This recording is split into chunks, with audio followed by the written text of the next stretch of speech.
안녕하십니까. 2021 제주포럼에 오신 것을 환영합니다. 저는 전 UN 군축 고위 대표 안젤라 케인입니다. 저는 현재 세계경제포럼에서 글로벌 미래위원회 공동의장을 맡고 있습니다. 제주포럼에서 진행되는 이번 세션은 아시아 태평양 핵 비확산 군축 리더십 네트워크가 주관하고 있고, 본 세션의 주제는 북핵 문제와 바이든 행정부입니다. 굉장히 흥미로운 주제죠. 최근 바이든 대통령이 새로운 대북 정책을 발표했는데 며칠 전에 발표했지만 사실 자세한 내용은 아직 모릅니다. 그래서 오늘 세션에서 패널 토의가 매우 기대됩니다.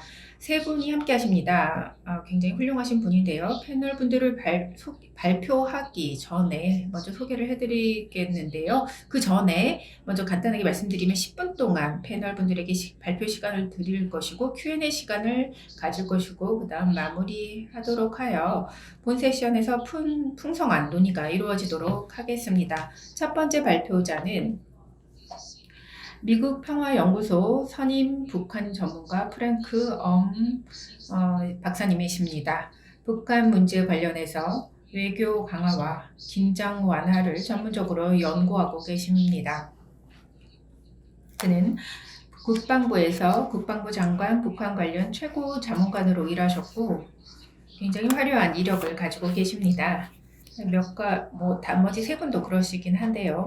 몇 가지만 간단하게 말씀드리자면, 프랭크 선생님은 다트머트 대학에서 학사를 마치시고 하버드 대학에서 석사, 그리고 UC 캘리포니아에서 박사학위를 취득하셨습니다. 두 번째 발표자는 후단 대학교 국제연구소 딩리 쉔 교수이십니다. 세인트 루이스 워싱턴 대학에서 명예교수로 계셨고,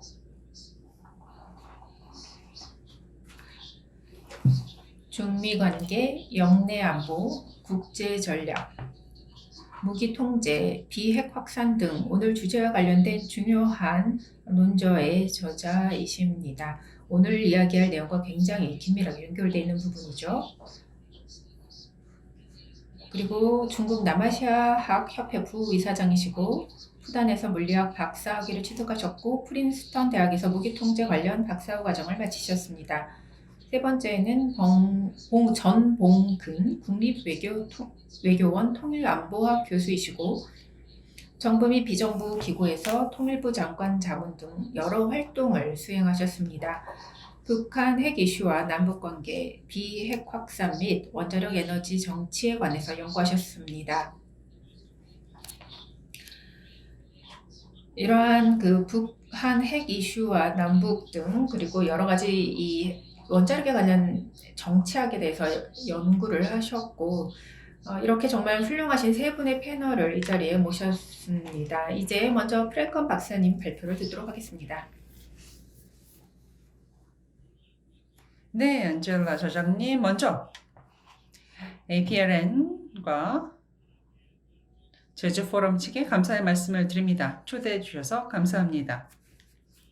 자, 그러면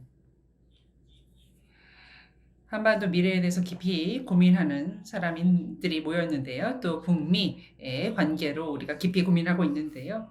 몇 달 동안 우리가 기다려왔습니다. 바이든 행정부의 대북 정책이 어떤 방향으로 갈 것인가를 기다려왔는데, 자, 이제 미국의 정부에서, 국방부에서 많은 구체적인 내용은 아닌 것입니다만은, 왜냐하면 미국 정부 같은 경우에는 단순하게 공유를 많이 하지 않습니다. 이러한 정책 정보를 대중과 공유하지 않습니다만은 이것이 기밀 정보이기도 하고, 첫 번째 이유는, 두 번째는 이러한 전략이라는 것을 조금 애매하게 가서 이러한 어떤 유연성을 지속하는 데 도움이 되기 때문입니다. 세 번째로는 이렇게 모호성이라는 전략이라는 것은 여러 가지 비판을 피할 수 있기 때문입니다. 그렇기 때문에 미국이 대북 정책을 묘사하는 데 있어서 모호성을 가져가기 때문에 우리가 해석을 조금 해야 될 필요가 있습니다. 전략적 인내라는 용어라든, 그리고 또한 진정한 협상이라는, 혹은 최대 압박, 이러한 바이든 행정부 같은 경우에는 다른 담당자가 같은 용어를 반복해서 사용했습니다. 예를 들면은 잘 조율된 실용적 접근이라는 말인데요. 그렇다면은 이 잘 조율된 실용적 접근이라는 것이 무슨 의미인가 생각해 보려고 합니다. 바이든 행정부 같은 경우에는 새로운 것을 보여주려고 할 것입니다. 한편으로는 그러나 어떤 과장하지 않고 모든 것에 뭐 그랜바겐 같은 트럼프가 했었던 것처럼 그렇게 과장하고 싶지는 않을 것입니다. 그러면서도 반면에 그야말로 아무 진전 없었던 그야말로 전략적 인내, 오바마 행정부의 전략적 인내를 답습하고 싶지는 않을 것입니다. 대신에 그 사이 어딘가를 정책적으로 지향할 것인데요. 간단하게 생각해 보면 이것은 상식에 기반한 정책이다라고 할 수 있습니다. 이 정책이라는 것은 북한을 포용하고 이것을 단계별로 포용하고 그리고 서로 여러 양보를 주고받고 서로 비례적으로 호혜적으로 주고받는 것을 말합니다. 그러나 이것은 새로운 정책이 아닙니다. 좀 더 넓게 보면은 같은 조치가 현실적인 접근 조치가 바로 클린턴 행정부에서 부시 행정부에서 사용되었습니다. 그리고 심지어 오바마 행정부에서도 최소 오바마 1기 행정부에서는 활용했던 그런 정책입니다. 이러한 접근 방식이라는 것은 좋을 수도 나쁠 수도 있는데요. 좋은 부분을 살펴보면은 잘 조율된 실용적 접근이라는 것은 여러 가지 성공의 기록이 있습니다. 여러 가지 프레임워크를 만들었는데요. 북한이 플루토늄 재처리를 8년간 동결했고 그리고 이것이 더 많은 외교적 진전이 있었습니다. 육자회담을 포함해서 말입니다. 그리고 심지어 단기적인 성공도 구가했었는데 예를 들면은 싱가포르 합의라든지 이러한 단기적인 성공도 있었습니다. 그렇기 때문에 이러한 측면을 활용하는 것은 참 좋습니다. 그리고 실제로 효과도 발휘했습니다. 그것이 좋은 점이고요. 그런데 이 접근 방식이라는 것은 또 여러 가지 잠재적인 문제도 가지고 있습니다. 첫 번째 문제는 이것을 북한을 단순히 위협하고 있다는 것입니다. 혹은 위협의 존재라고 보고 이것을 억제하거나 통제할 대상으로 보는 것입니다. 북한을 어떤 잠재적인 상호 파선으로 보지 않는다라는 것입니다. 상호 파트너로서 존중하고 의견을 듣지 않는다라는 것이죠. 그래서 북한 입장에서 보면은 이러한 프레임이라는 것은 북한이 적대적인 대북 정책을 유지하고 있구나라고 생각할 수 있게 되고 그렇게 되면은 바이든 미국 정부가 최근에 이야기했던 것처럼 북한과 이란을 묶어서 이야기를 하고 있는데 이것을 아주 심각한 위협으로 보고 있고 외교적으로 어떤 억제해야 할 대상으로 보고 있다라는 것입니다. 당연히 북한에서는 부정적으로 대응할 수밖에 없고 솔직히 말씀드리면 북한이 이란과 함께 묶여서 보여지는 것은 마치 2002년에 부시 대통령의 악의 축의 발언과 비슷하다라고 볼 수 있습니다. 두 번째 문제는 훨씬 더 공격적으로 미국이 공격적으로 원하는 것에만 집중하고 있다는 것입니다. 비핵화라든지 인권이라든지 북한이 먼저 행동해야 한다라는 것들에 대해서 집중하는 것이죠. 그렇다면은 훨씬 더 수동적이고 조심스럽게 북한이 원하는 것은 주지 않고 예를 들면 북한이 원하는 북미 관계 새롭게라든지 평화체제라든지 제재 완화라든지 심지어 한반도에 미국의 전략적 자산, 무기의 모라토리엄 같은 것들은 전혀 주지 않는다는 것입니다. 다행스럽게 미국과 한국 같은 경우에는 여러 가지 진전이 있었습니다. 정상회담 기간에 말입니다. 그리고 특히 공동합의문을 도출해낼 수 있었는데요. 싱가포르 선언을 강화하고 그리고 또한 비핵화라는 언급이 있었고요. 그리고 항구적 평화라는 내용을 이것을 두 개의 목표로 한반도에 잡고 있습니다. 세 번째 잠재적 문제는 잘 조율된 실용적 접근이라는 것의 세 번째 문제는 조심스럽고 어쩌면 리스크 회피적인 성격을 가지고 있습니다. 이 접근 방식이라는 것은 최대 활용을 하려는 것인데요. 협상을 시작하기도 전에 이런 것이죠. 다시 말하면 이렇게 하다 보면은 대화를 원할 때 반드시 위기를 수반한다라는 것인데요. 이것을 이전에 합의 도출하는 과정에서 보았던 것입니다. 핵 크라이시스 같은 경우, 북한 같은 경우에는 핵 비확산 조약에 탈퇴했고 육자회담에서 걸어 나갔고 그리고 두 번의 도발이 있었죠. 2010년에 연평도 어, 도발 같은 것들이 있었고요. 또한 그리고 여러 가지 미사일과 여러 가지 테스트가 있었습니다.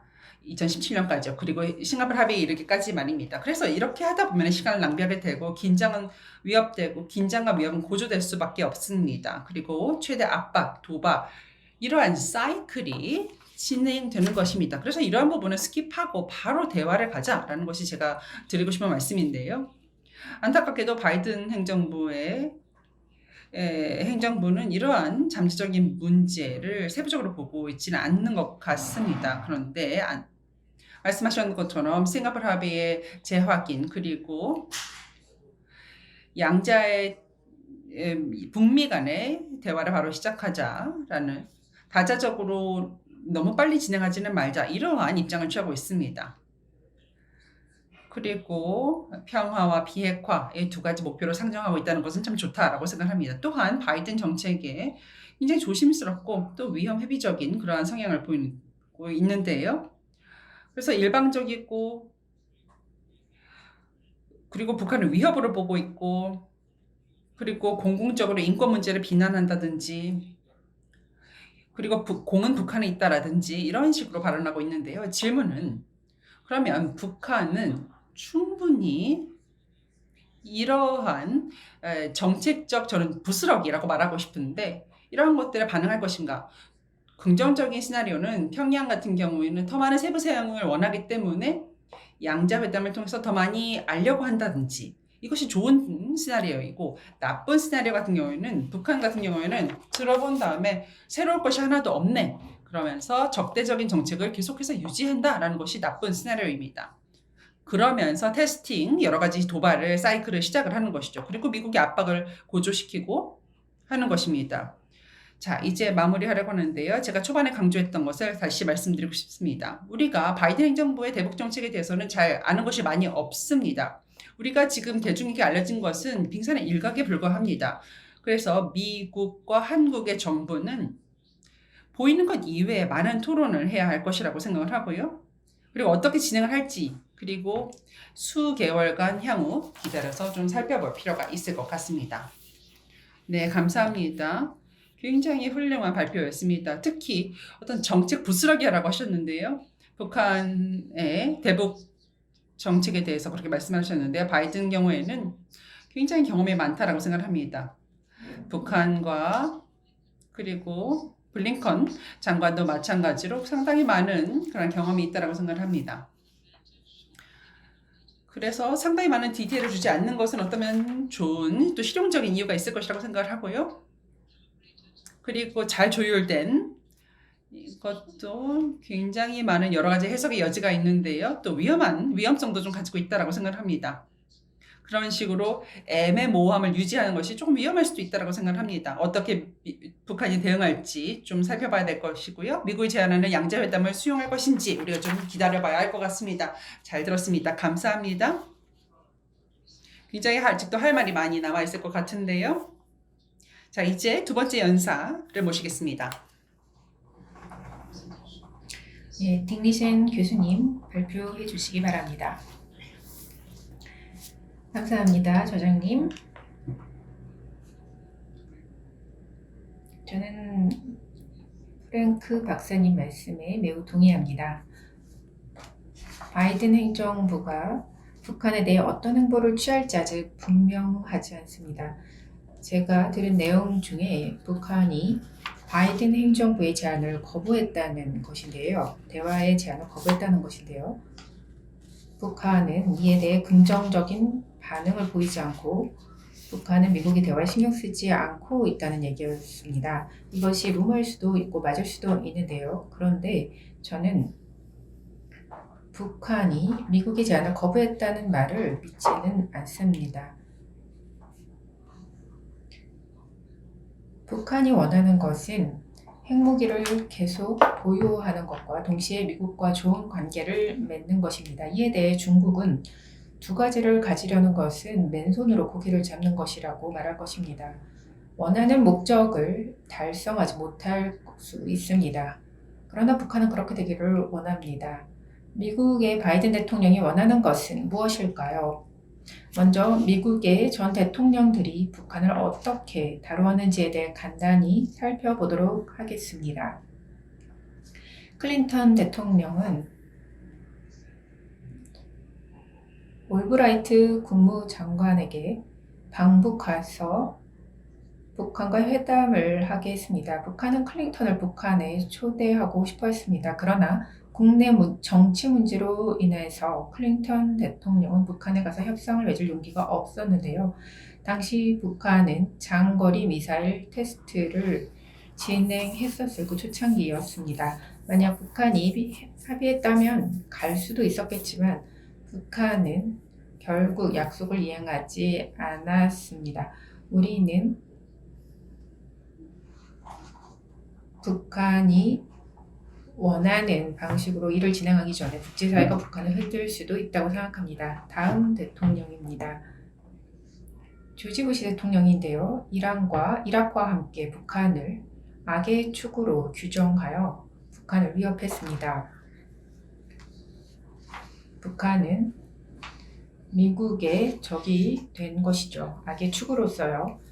미국은 대이라크 전쟁을 벌였고 알카에다와 그리고 탈레반, 아프가니스탄에서 이러한 전쟁을 벌였는데요. 이라크, 아프가니스탄 등에서 전쟁을 벌였습니다.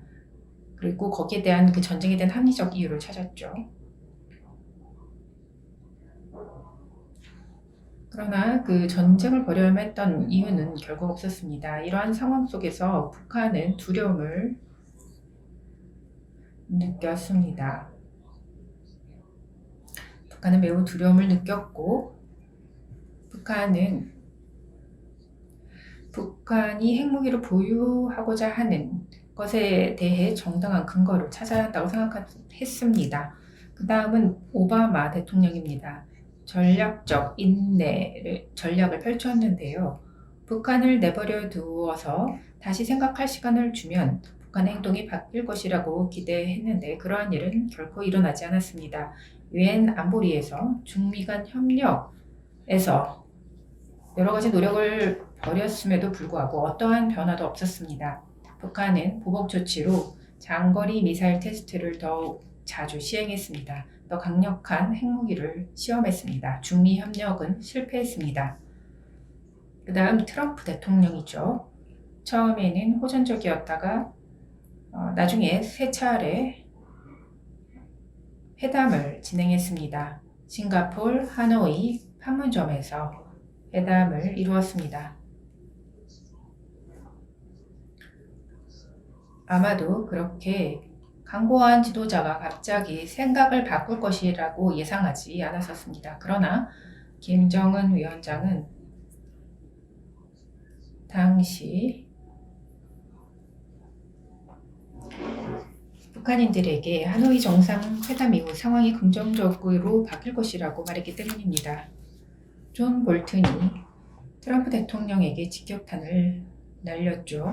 이는 미국 정보기관의 정보를 바탕으로 새로운 증거를 제출했는데 북한이 비밀리에 새로운 핵 프로그램을 시작했다는 내용이었습니다. 이에 더하여 북한은 희망을 버리고 비밀리에 핵 프로그램을 개발하기 시작했다는 내용이었습니다. 북한은 반드시 그렇게 해야 한다고 생각했었습니다. 맨손으로 고기를 잡으려고 했던 것이죠.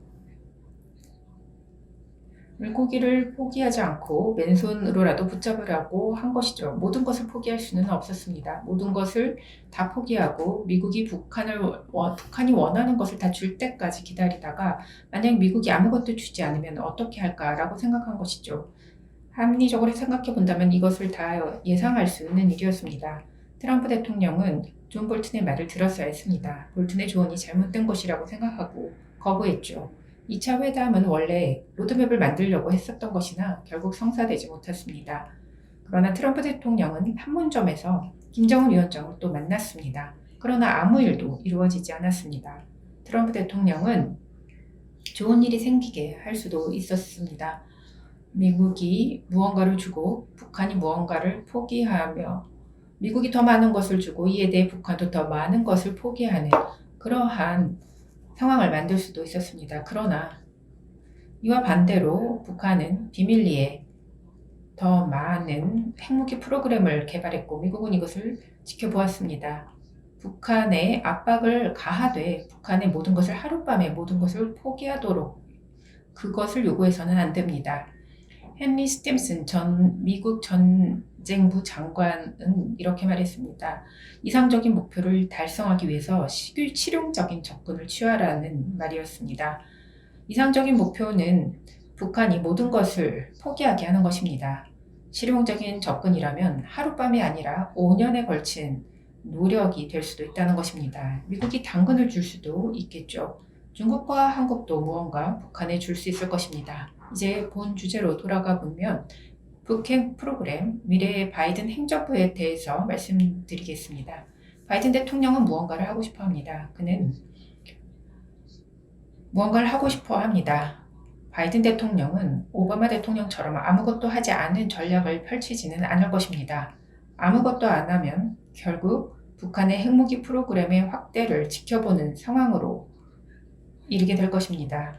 그 때문에 무언가를 해야 합니다. 이상적으로 요구하는 것은 아무런 성과도 내지 못할 것입니다. 바이든 대통령은 과거의 실패를 되풀이해서는 안 될 것입니다. 두 번째 접근으로 트럼프 대통령이 했던 것처럼 북한에게 모든 것을 포기할 것을 요구하고 그 후에 미국이 모든 것을 준다는 전략이었는데요. 이것은 실용적인 방법이 아닙니다. 바이든 대통령은 이 두 가지 방법의 중간에 해당하는 전략을 필 가능성이 높습니다. 북한이 투명한 방식으로 무언가를 포기하면 공개적으로 그리고 진정성 있게 포기하는 모습을 주어야 하는데요. 이전에는 북한이 모든 것을 포기하면 미국, 중국, 유엔 등 모든 주체가 무엇을 하겠다는 그러한 전략이었습니다.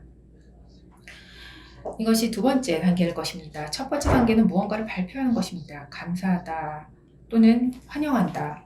그러나 북한이 무언가를 감추고 있다는 것이 나중에 밝혀지면 그에 따른 대가를 치를 것이다 라는 메시지를 전해야 할 것입니다. 그리고 그 다음에 그렇게 된다면 미안하다. 우리는 너를 믿지 않는다. 로드맵에 따라 핵무기 프로그램을 포기하라고 이렇게 말을 할 수 있겠죠. 두 번째 이렇게 하고 또 세 번째 해에는 북한이 여전히 비밀리에 무기를 개발하고 우리만 모든 것을 찾을 수는 없을 것입니다. 그러나 만약 우리가 핵무기 프로그램을 검토하면 북한은 모든 것을 잃을 수도 있을 것입니다. 그렇기 때문에 신중하게 진행해야 합니다. 무언가를 하려면 많은 것을 한 번에 하려고 하지 마십시오. 전반적인 로드맵이 개발되어야 할 것입니다. 그것은 10년이나 혹은 20년이 될 수도 있는 것이죠. 만약 북한이 핵무기를 발사하게 되면 어떻게 될까요? 북한이 핵무기를 먼저 발사하지는 않을 것입니다. 그것은 자살 행위이기 때문이죠. 그렇기 때문에 우리는 인내심이 필요합니다. 클린턴 대통령은 아주 소중한 기회를 놓쳤습니다. 오바마 대통령이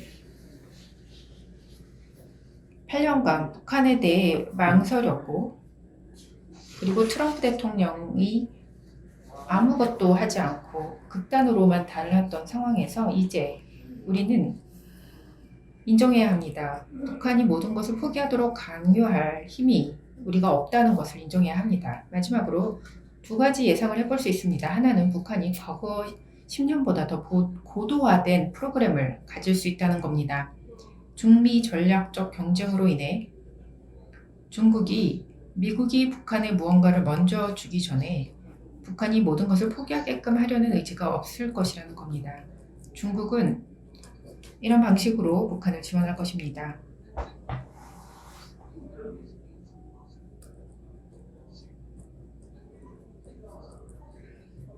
그리고 미국의 상황은 10년 전에 비교해서 어떨까요? 정치적 양극화 현상이 진행되고 있죠.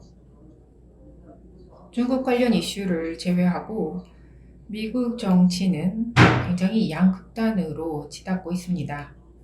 두 번째로 경제 다변화입니다. 세계화와 더불어 빈익빈 부익비 현상이 심화되고 있습니다. 미국의 부자들이 중국에 투자하고 있고 미국에 돌아가려고 하지 않고 있습니다.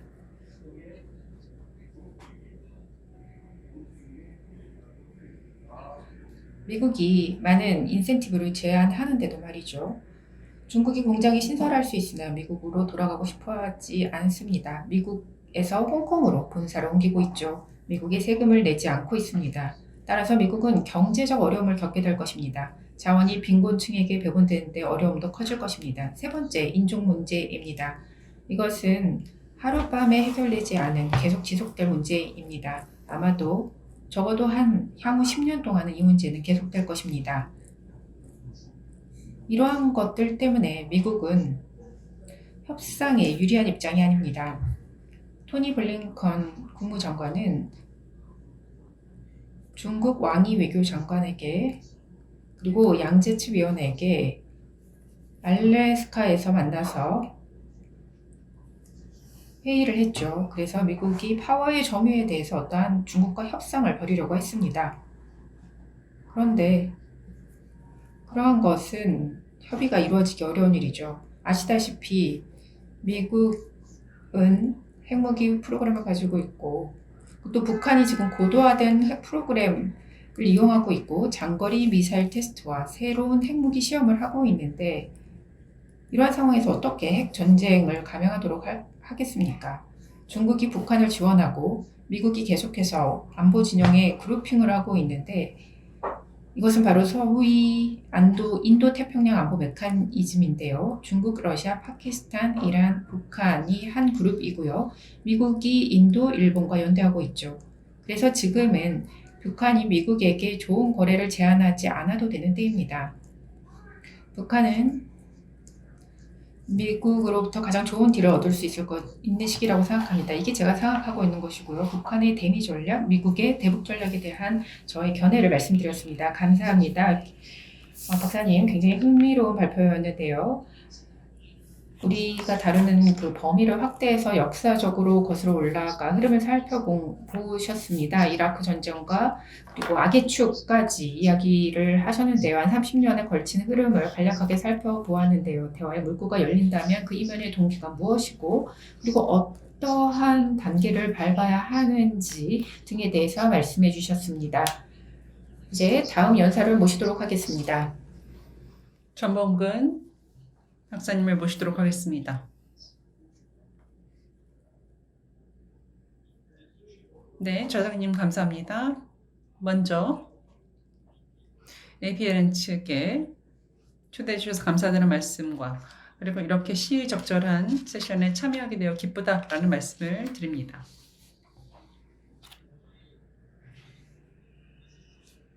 이 짧은 10분 동안 저는 4가지 내용을 간략하게 말씀드리도록 하겠습니다.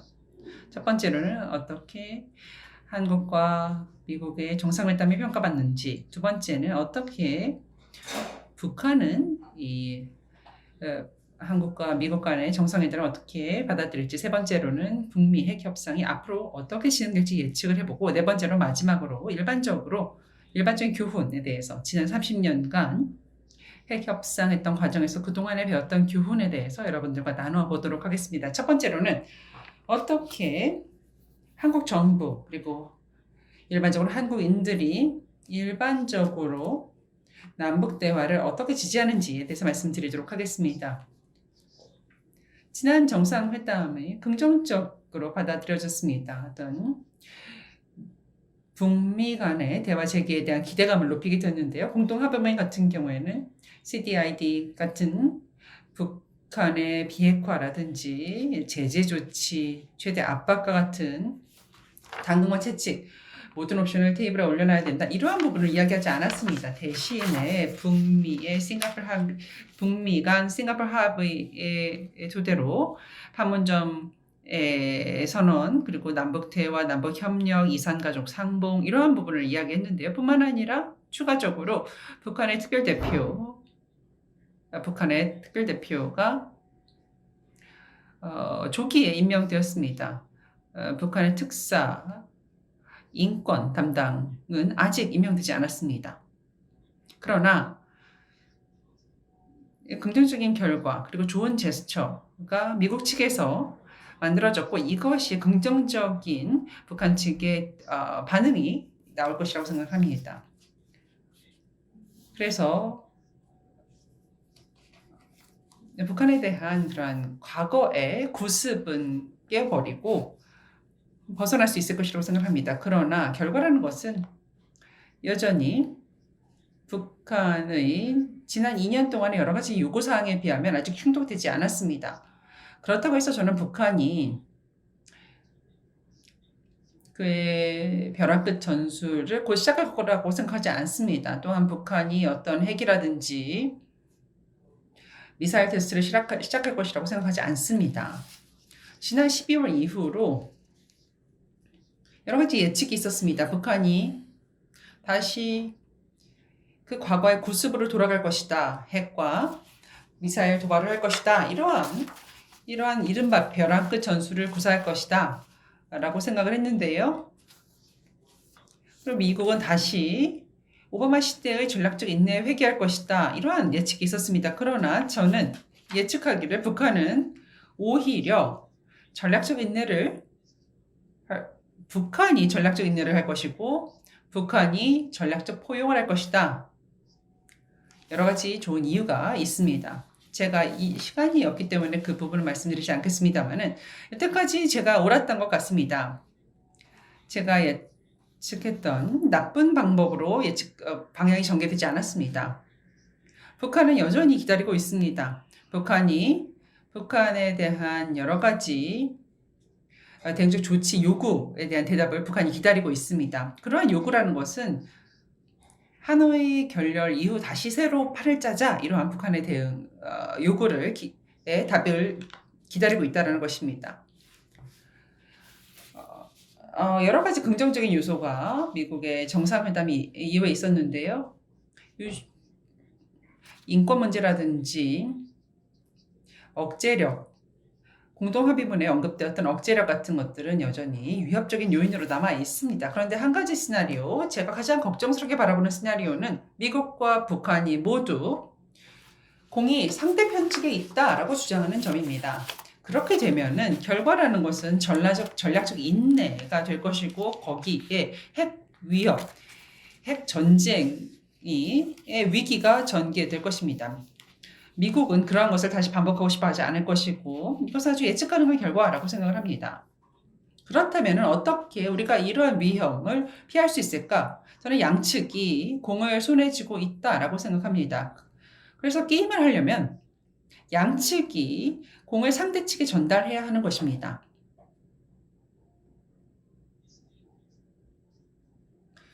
손바닥도 마주쳐야 소리가 나는 것처럼 누가 먼저 시작할 것이냐의 문제라고 생각합니다.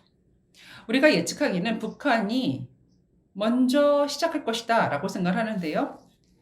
블링컨 장관이 이미 한두 번 정도 언급을 했는데요. 몇 달은 더 기다릴 수 있다 라고 이야기를 했는데요. 저는 좋은 생각은 아니다 라고 생각하고 있습니다. 만약에 미국이 어떤 중간 핵 협정을 원한다라면은 그것이 이룰 수 있다라고 바라보고 있습니다. 제가 생각할 때는 우리가 어떤 1차 단계의 중간 핵 협정을 만들 수 있다라고 생각합니다. 어떤 패키지 형식으로 미북 양측이 쉽게 수용할 수 있는 그러한 패키지를 만들 수 있다라고 생각합니다. 북한 같은 경우에는 지금 현재 진행 중인 여러 가지 비핵화 조치, 모라토리엄, 그리고 시험 사이트 폐쇄, 미사일 엔진 테스트, 시험장 폐쇄, 그리고 영변 폐쇄, 이것은 북한이 하노이에서 제안한 내용입니다. 이러한 것들은 미국 측이 조기에 그리고 일부 외교적 정상화를 주고받을 수 있는 부분입니다. 그리고 조기에 일부 평화체제 구축을 할 수 있고 일부 제재 조치를 해제할 수 있을 것입니다. 뿐만 아니라 영양이라든지 일부 공공보건에 대한 지원도 가능하다라고 생각합니다.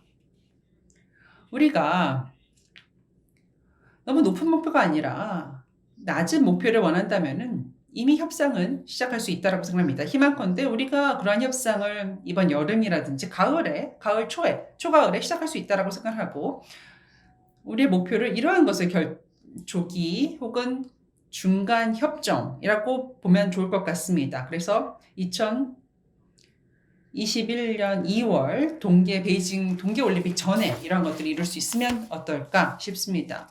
그래서 이 모든 것을 포괄적으로 살펴보면은 어떻게든지 우리가 결론에 어쩌면 쉽게 도달할 수 있지 않을까 생각을 합니다.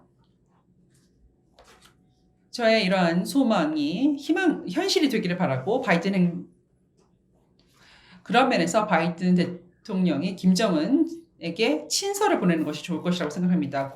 싱가포르 공동 합의를 계승하고 그리고 실무 단계 협의를 제안하고 그리고 4개의 목표, 바로 싱가포르 공동 합의에 제안했던 4개의 목표를 제안하는 것입니다. 희망컨대 바이든 대통령의 친서가 김정은에게는 체면을 살릴 수 있는 그런 핑계가 될 것입니다. 그래서 입장을 바꿀 수 있는 그런 핑계가 될 것입니다. 대부분 바이든의 친서라는 것은 어쩌면 불가능한 임무라고 생각을 할 수도 있는데요. 그런데 꼭 그렇지는 않을 수도 있다라고 생각합니다. 오바마 대통령이 처음에 커뮤니케이션을 시작하려고 했습니다. 바로 2015년이었는데요.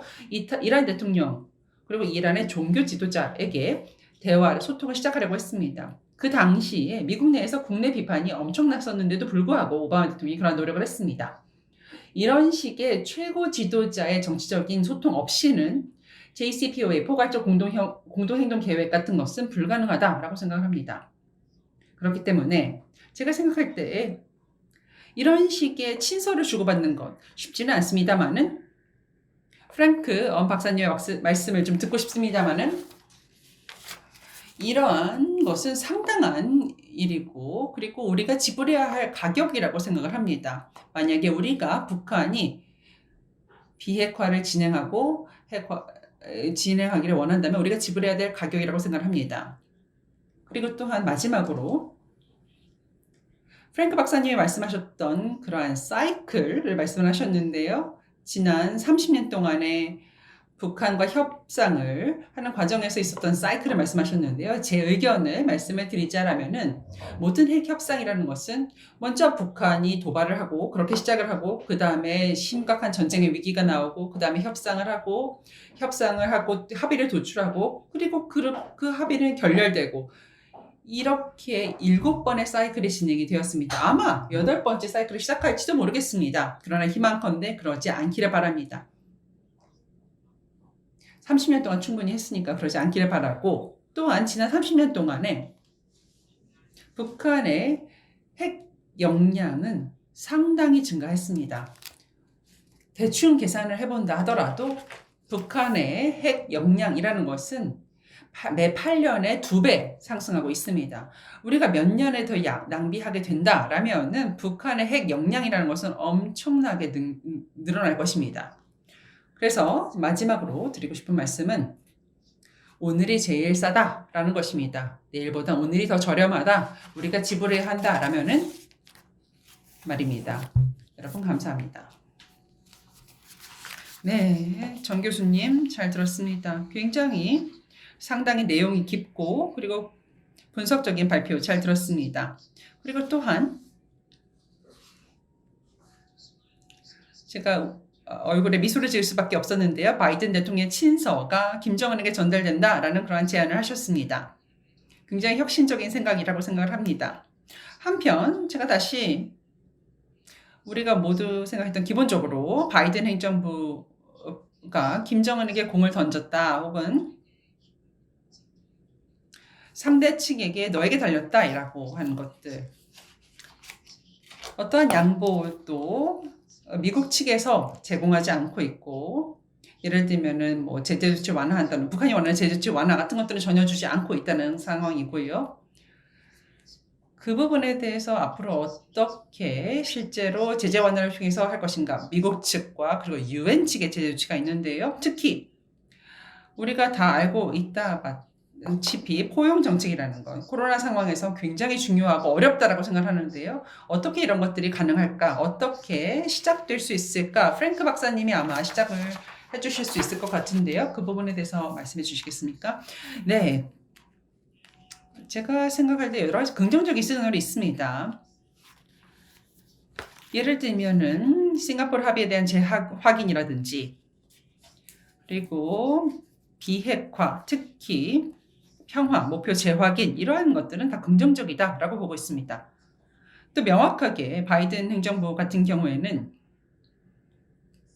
제재라는 것을 전면에 내세우지 않았습니다. 그러나 대선 운동 중에 제재 완화에 대한 고려할 의지가 있다라는 것을 드러냈는데요. 이것은 잠재적인 교류 가능성을 열어놓는 것입니다. 또 다른 가능한 양보안이라는 것은 한국 전쟁의 종전에 대한 논의에 대한 의지입니다.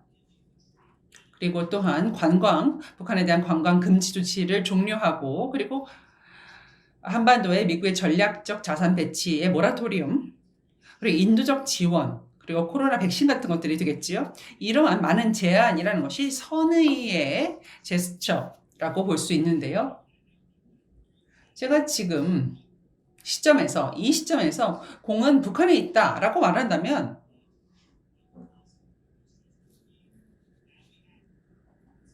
그렇다면은 누가 이것에 동의할 수 있겠습니까? 지금 대북 정책에 대해서 바이든 행정부에서는 상세한 내용을 내놓지 않고 있는 상황인데, 북한이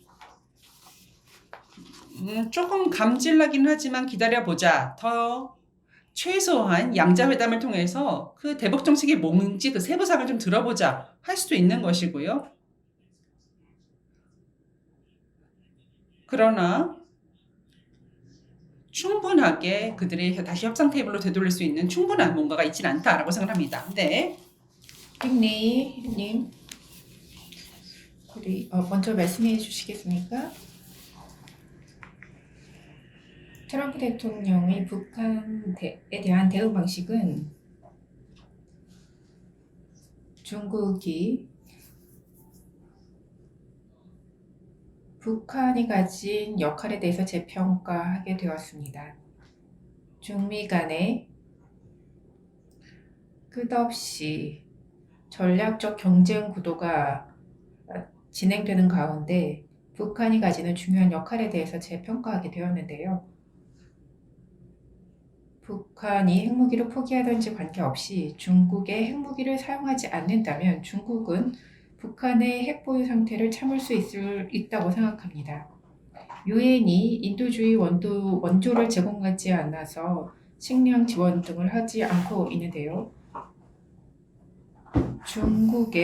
중국에는 북한에 줄 수 있는 식량이 충분합니다. 핵무기 개발 여부에 관계없이 북한이 무너지지 않을 것이라고 중국은 북한에 말하고 있는 것이죠. 미국이 동맹국과 함께 중국을 봉쇄하려고 하는 상황에서 북한은 미국을 다루는데 중국의 중요한 파트너입니다. 북한은 지금이 북한의 가장 좋은 때라고 생각할 수 있습니다. 북한은 물고기와 맨손이 필요합니다. 핵무기와 식량이 모두 필요합니다. 이미 핵무기를 보유하고 있고,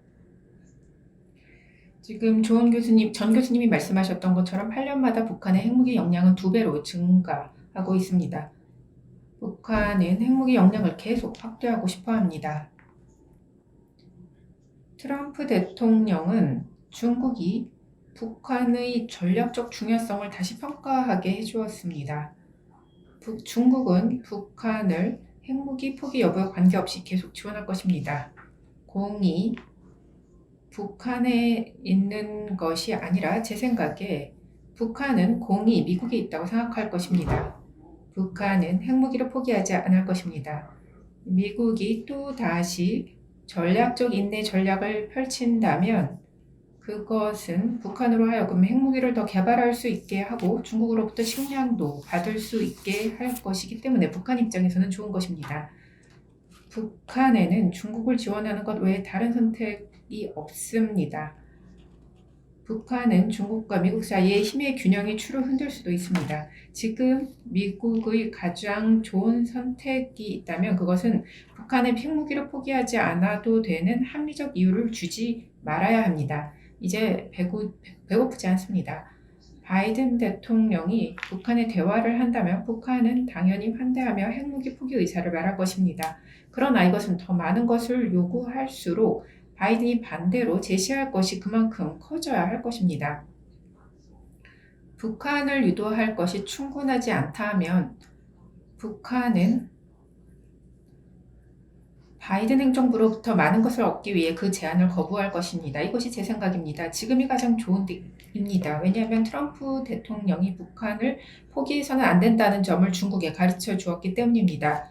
바이든과 트럼프 대통령은 중국을 신장 지역의 위구르족과 관련한 종족 말살 등을 들면서 중국을 비난하고 홍콩 문제나 대만 문제 등을 비판했는데요.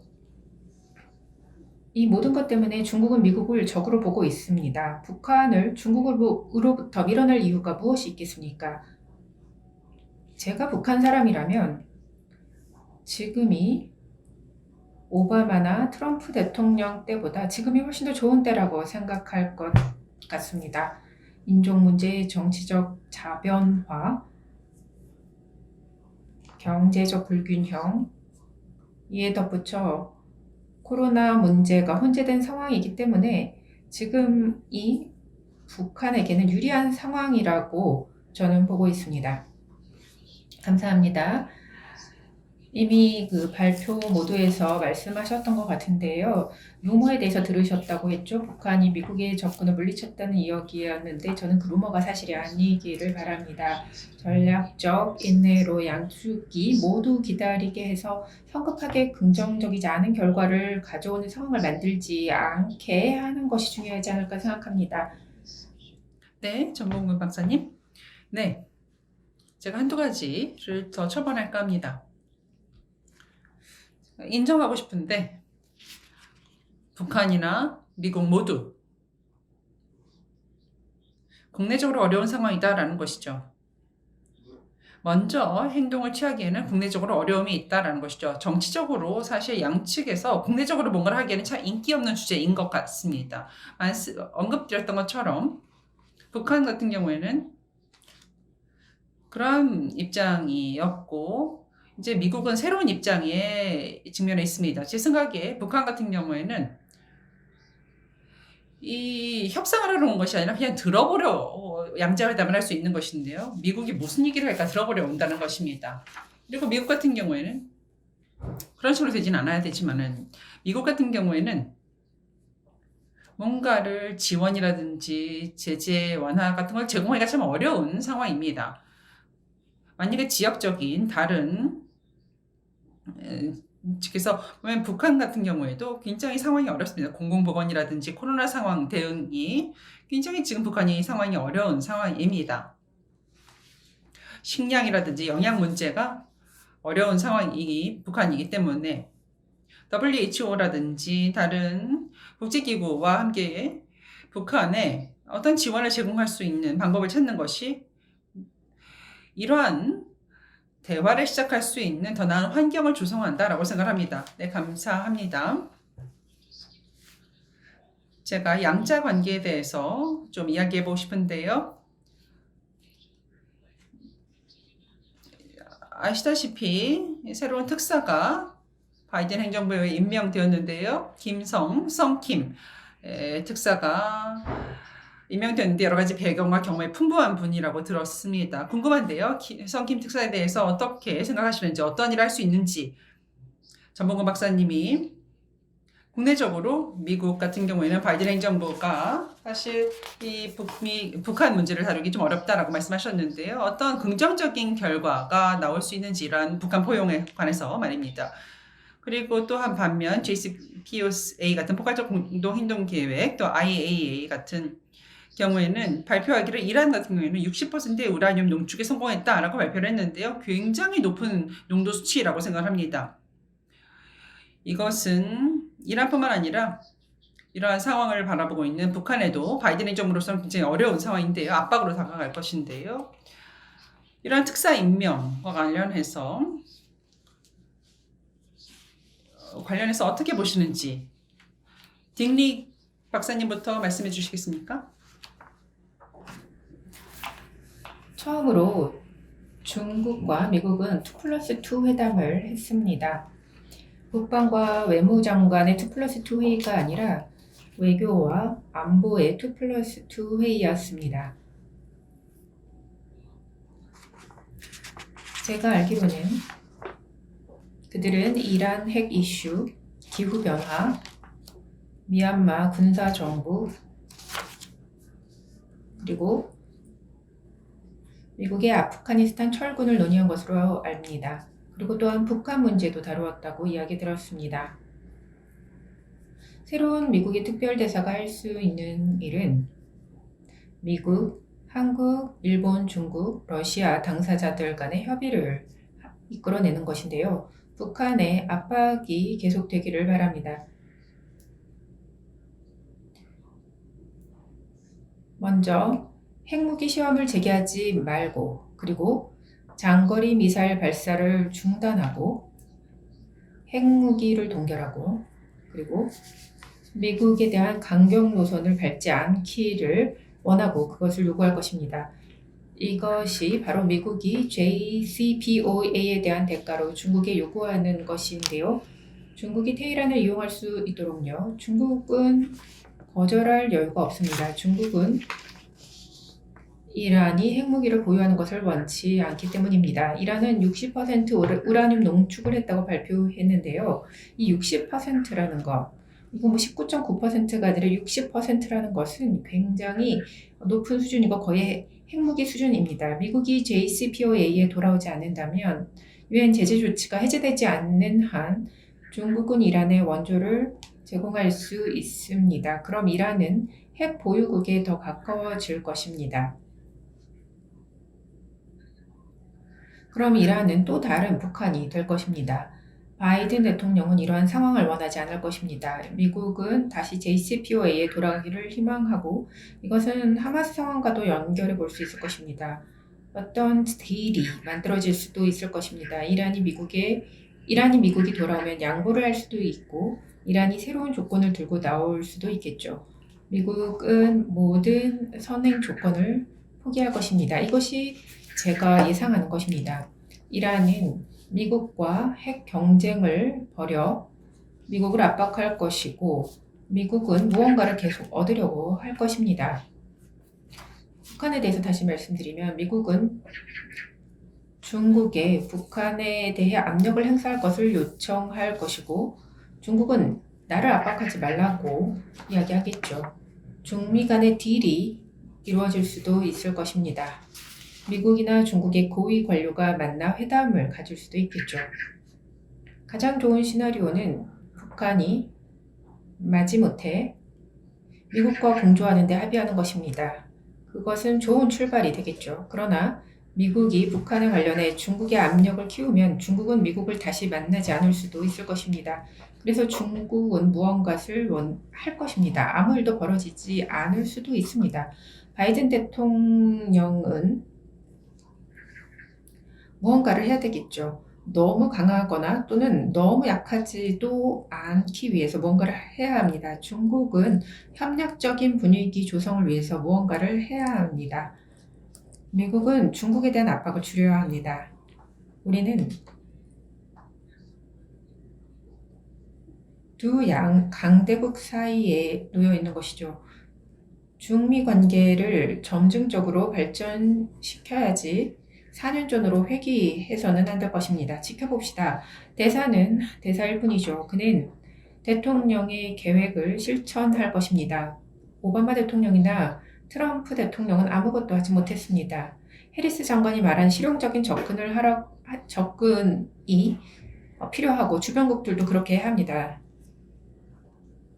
로드맵이 필요하죠. 특히 한국이 그런데 기여해야 할 필요가 있다고 생각합니다. 감사합니다. 북한이 지금 JCPOA에 관련해서 주목하고 있을 것이라고 생각합니다. 이러한 관련한 이슈를 트럼프 행정부와 관련해서 생각해 보면 이러한 모든 그 회담 같은 것에 대한 그 과정과 그 결과를 다시 한번 점검할 것이라고 생각합니다. 중국과 미국 그리고 JCPOA와 그 NPT 관련한 여러 조치에 관련해서 다른 강대국에 관계되어서 이 북핵 문제를 말씀해 주셨습니다. 이제 전 소장님 다시 말씀해 주시겠습니까? 네. 이른바 이란의 비핵화라는 것은 에 대해서 한두 가지 말씀드리고자 합니다. 이란의 비핵화라는 것은 굉장히 뜨거운 토픽이라고 생각을 합니다. 많은 사람들이 이야기를 하고 어떻게 이 이란 모델을 적용할 수 있을까 이야기를 하는데요. 이러한 단계별 접근이라는 것은 좋습니다만은 만약에 전체 이란 모델을 북한에 적용한다라면은 북한은 절대 받아들일 수 없습니다. 특정한 한반도의 비핵화, 한반도식의 비핵화 모델이 필요하다라는 것인데요. 이란 같은 경우에는 일련의 체제 변화가 있었습니다. 아흐마디네자드에서 로하니로 체제 변화가 있었습니다. 민주적으로 선출된 대통령을 갖게 되었고, 그리고 경제도 개방하게 되었고, 완전히 다른 상황이라고 할 수 있습니다. 뿐만 아니라 또 다른 요인으로 코비드-19를 들 수 있습니다. 훨씬 더 우리가 이렇게 캐주얼하게 이야기할 수 있는 것보다 훨씬 더 중요한 문제라고 생각합니다. 북한 같은 경우는 국경을 폐쇄했습니다. 1년 넘게 폐쇄했습니다. 그리고 여전히 많은 사람들이 북한에 대해서 말 그대로 셧다운 상태입니다. 아무도 나가지도 못하는 상태가 1년 넘게 지속되고 있는 것이다. 이러한 상황에서 북한이 대화를 원한다 하더라도 어떻게 시작을 하겠습니까? 어떻게 뉴욕 채널을 활용하거나 한다 하더라도 아주 제한적일 수밖에 없습니다. 제 마지막 포인트는 썸킴 대사에 대해서는 굉장히 아는 것이 많은 북한 문제에 대해서 아는 것이 많은 대사님입니다. 이미 협상을 바로 시작할 수 있는 그런 준비된 대사님인 것은 분명합니다. 그러나 이전에 트럼프 같은 행정부에서는 준비가 되지 않았었죠. 그 당시에 장관들도 비건도 제대로 준비가 안 돼 있었습니다. 지식을 갖는 것만으로 1년이 넘게 걸렸는데 이제 바이든 대통령, 블링컨 장관, 썸킨 특사 이분들은 사실 북한 문제에 대해서 굉장히 많은 것을 알고 있고 배경이 많은 분들입니다. 그래서 바로 대화를 시작할 수 있는 분들입니다. 그런데 문제는 북한 같은 경우에 어떤 식으로든 싱가포르 합의에 대해서 인정을 해야 합니다. 그래서 대통령의 목적을 추가적인 협상을 이뤄나가야 되는데요. 이러려면 북한 입장에서 시간이 좀 필요하다라고 생각합니다. 네, 저 여전히 궁금한데 어떤 식으로든 서로를 미루는 것 같은데요. 미국과 북한 같은 경우에는 서로 어떤 미끼를 주면서 서로 미루는 것 같은 느낌입니다. 예를 들면은 제재의 문제 같은 경우에도 미국 측뿐만 아니라 UN 측에서도 이런 제재를 단기적으로 이루기는 참 어려운 것 같은데요. 그 부분에 대해서 프랭크 박사님께 여쭤보도록 하겠습니다. 그리고 새로운 특사님. 그런데 제가 이야기로는 썸킴 대사가 상임이 아니고 겸임이라고 들었습니다. 네, 맞습니다. 이란 이전 행정부와 비교했을 때 블링컨 국무장관 같은 경우에는 기본적으로 그 접근 방식이 JCPOA와 굉장히 유사하다라고 생각합니다. 그래서 중간 딜 그리고 JCPOA 같은 경우에는 어떤 훨씬 더 포괄적인 것을 이룰 수 있는 공간이 마련되어 있다고 생각합니다. 분명한 것은 바이든 행정부 같은 경우에는 이러한 중간 딜 프로세스를 원한다라는 것이죠. 근데 썸킴 대사 같은 경우에는 긍정적인 면 그리고 여러 가지 압박적인 면, 부정적인 면도 분명히 있습니다. 이 특사라는 그 이름 자체, 그리고 특별 대표 같은 경우에는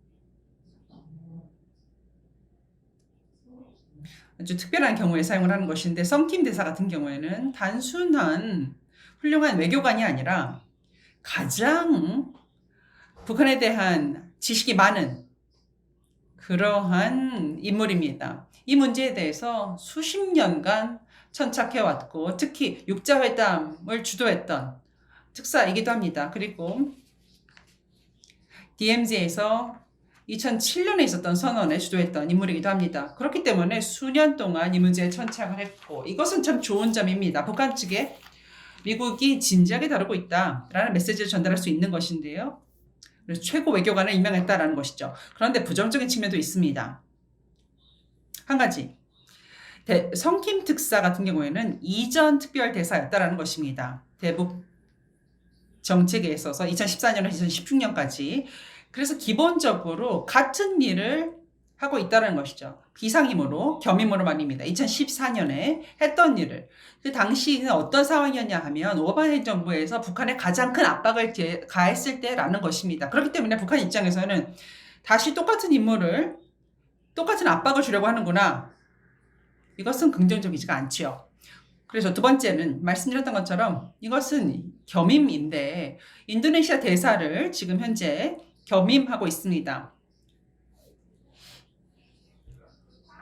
이런 식으로 존중성을 보여줄 수가 없습니다. 북한이 반갑지가 않을 것입니다.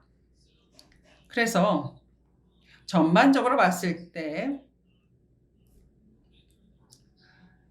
이러한 바이든 행정부의 새로운 접근 방식이 성킴 같은 인물을 같은 사람이 같은 직책을 2014년에 16년에 했던 사람을 임명한 것, 그리고 댄 브링크 같은 2015년에 16년에 북한을 오바마 행정부에서 압박했던 것을 디자인했던 사람을 국무장관으로 둔 것.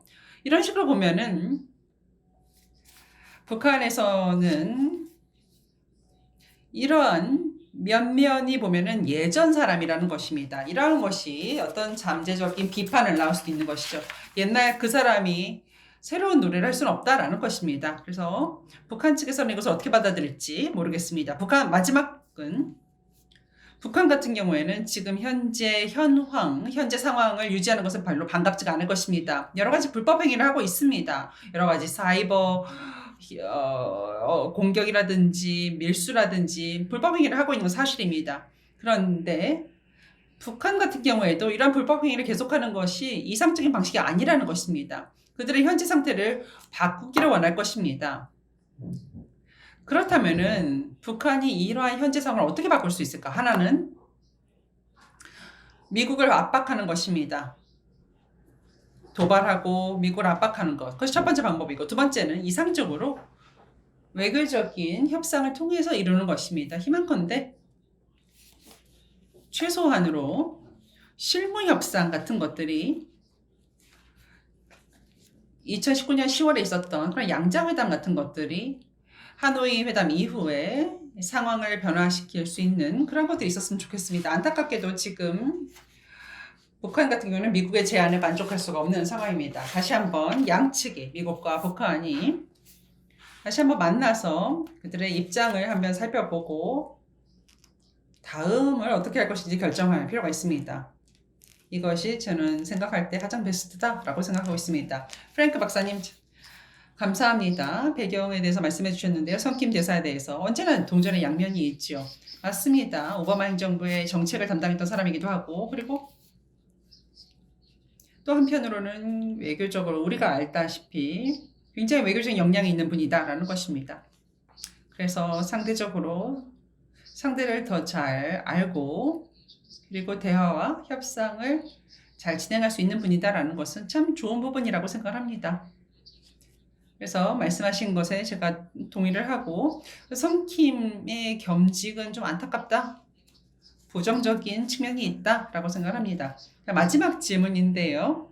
이를 통해서 이제 마무리할까 합니다. 저희가 이제 대부분 다른 국가들의 역량은 뭘까요? 다른 국가들이 할 수 있는 일, 예를 들면 한국도 그렇지만은 중국과 일본 같은 경우에는 이 문제에 대해서 바이든과 대통령과 회의를 하고, 제가 자세하게 가고 싶지 않지만 미사일도 이야기를 하고 싶지 않지만은 다른 국가들도 분명히 양측에 미국과 북한에 좀 옆구리를 좀 찔러서 좀 더 건설적인 결과를 내놓게 할 수 있을 텐데요. 다른 국가의 역할이 무엇일지 전봉건 박사님. 네. 왜 북한이 핵으로 갈 수 없었는가? 여러 가지 분석을 살펴보면은 1980년대로 거슬러 올라갑니다. 그때 한국이 한중 외교 정상화를 이루었을 때입니다. 그때 북한이 이루지 못했지요. 자, 이제 그 기간을 돌아보면은 미국과 북한의 외교 정상화, 것은 북한과 일본의 외교 정상화를 살펴볼 수 있습니다. 정상화라는 것은 비핵화의 배경과 또 필요 조건이 될 수 있을 텐데요. 물론 정상화 먼저 이루어질 수는 없을 것입니다. 아마 어떤 식으로든 병렬적으로 진행이 될 텐데요. 뿐만 아니라 한국 정부도 마찬가지로 북한의 이야기를 해서 북한이 국제사회에 참여할 수 있도록 독려해야 하는 것입니다. 굉장히 시의적절한 움직임일 수 있습니다. 우리가 보면은 김정은은 정상적인 정치 지도자가 되고 싶어 합니다. 정상 국가의 정상 지도자가 되고 싶어 합니다. 그런데 우리가 알지 않습니까? 북한은 정상 국가가 아니라는 것을. 그런데 김정은은 정상 지도자로 그런 척을 하고 있는 것입니다. 그러니까 그의 욕망을 우리가 활용할 수 있는 것입니다. 그의 욕망을 활용을 해서 우리가 비핵화를 조성할 수 있는 나은 배경을 만들어낼 수 있는 것이죠. 그리고 프랭크 박사님 말씀하셨던 것처럼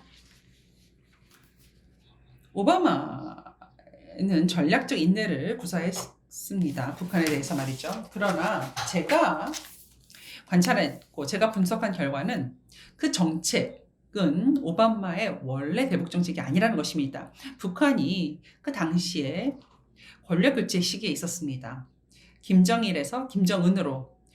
당시에는 다른 국가를 포용할 수 있는 여력이 북한에 없었습니다. 내부적으로 집중할 수 있었던 시기였고, 당시에 한국도 보수 정권이 집권하고 있었기 때문에 대북 정책이라는 것이 최대 압박의 유일한 수단이었습니다. 반면에 오바마 행정부는 처음에는 외교 정상화를 원했습니다. 모든 이전의 적대 국가와 함께 외교 정상화를 원했습니다. 쿠바가 그렇고, 이란이 그렇고, 미얀마가 그렇고, 북한이 그렇습니다. 오바마 대통령은 이들 국가의 지도자들과 대화를 하고 싶어 했습니다. 당시 북한의 문제 때문에 대화를 할 수 없었던 것입니다. 이제 상황이 변했습니다. 네, 감사합니다. 한국은 굉장히 미국과 북한을 연계하는 데 중요한 역할을 했었습니다. 트럼프 대통령과 김정은 위원장이 만나는 데 중요한 역할을 했지만 사실 그 결과는 성공적이지 못했습니다. 지금 그리고 문재인 행정부가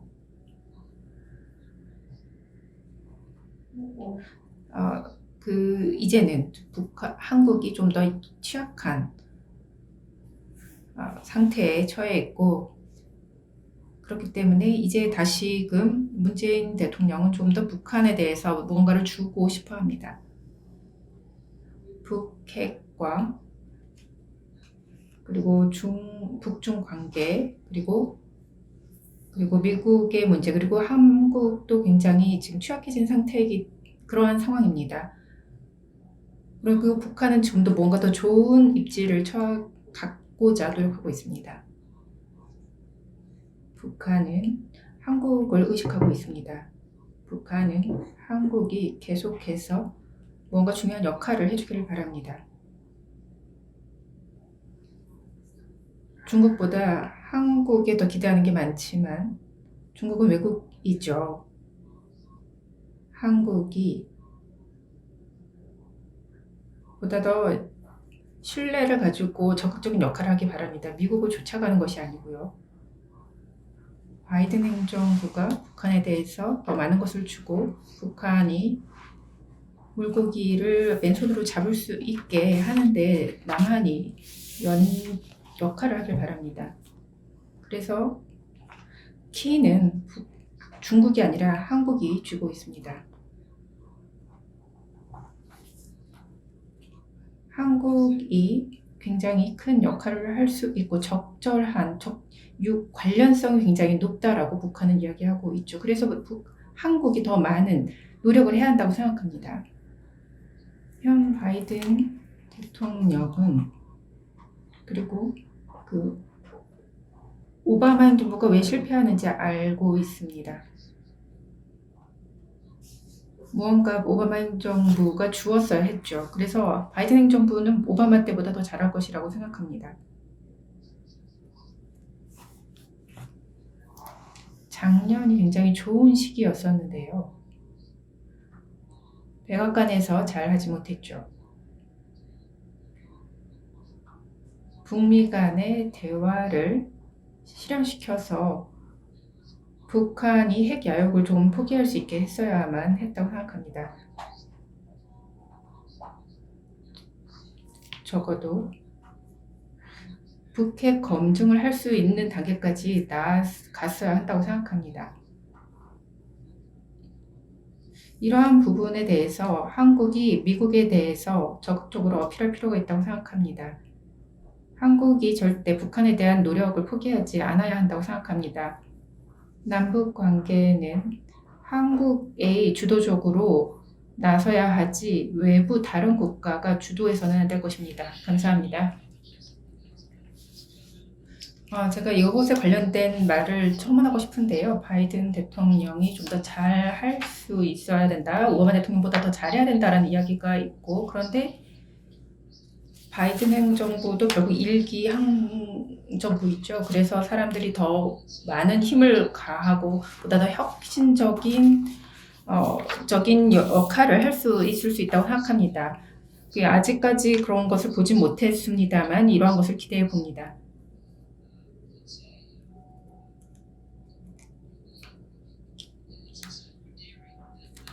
좀 더 적극적으로 과감하게 나설 필요가 있다고 생각합니다. 그래서 네, 프랑크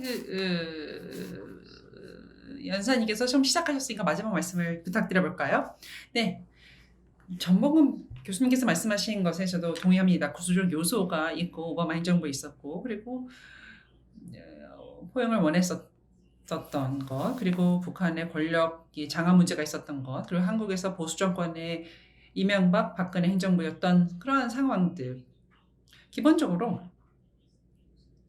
6년의 기간 동안 2012년부터 2018년까지 싱가포르 회의까지 그 6년 동안이 가장 긴 기간이었습니다. 지난 30년을 비추어 보아서 미국이 지속적인 포용을 하지 않았던, 북한에 대해서 지속적인 포용을 하지 않았던, 그런데 그 6년의 기간이 동시에 가장 큰 북한의 핵 진전이 있었던 시기입니다.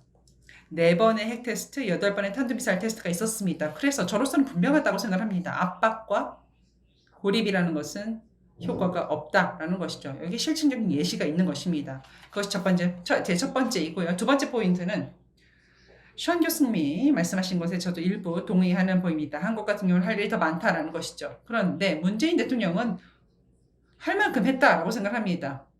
더 할 수 있는 것이 지난 3, 4년 동안 뭘 더 할 수 있었을까요? 여러 가지 평화 기반의 접근, 그리고 양측의 어떤 메신저 역할 등을 하면서 완화하려는 역할. 그래서 여러 가지를 통해서 미국에 압박을 하고, 그리고 또한 싱가포르 합의를 재확인하려고 많은 노력을 기울였을 것이라고 생각합니다. 그렇기 때문에 안타깝게도 한국은 할 수 있는 것을 다 했다라는 것이죠. 그런데 지금 시점에서 북한과 미국은 지금 나서야 한다고 생각합니다. 북한 같은 경우에는 북한이 원하는 모든 것은 미국이 다 통제하고 있습니다. 제재 완화라든지 덜 적대적인 대북 정책은 중국이 통제할 것이 없고 한국이 할 수 있는 일이 없습니다. 미국이 할 수 있는 일밖에 없다라는 것입니다. 그래서 미국이 정말로 적극적으로 포용책을 펴야 한다는 것이죠. 중국 같은 경우에는 제 생각에는 어떤 국제적인 리더로 보여지고 싶어하는 것 같습니다. 그렇다면은 최소한 할 일이 더 많다라는 것이죠. 북한의 동맹국으로서, 북한의 친국으로서 압박이 아니라 여러 가지 인도적 지원이라든지를 통해서 최소한 중국이 북한에 미국이랑 좀 만나봐라, 이러한 것들을 해야 한다는 것이죠. 중국 같은 경우는 최소한 그런 식의 레버리지 정도는 해야 된다라고 생각합니다. 그렇기 때문에 바로 중국이 할 일이 더 많다라고 생각합니다.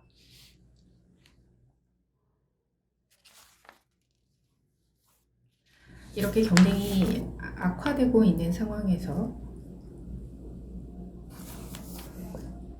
지금의 도전 위기가 굉장히 크다고 생각합니다. 그런데 중국이 어떻게 해야 할까요?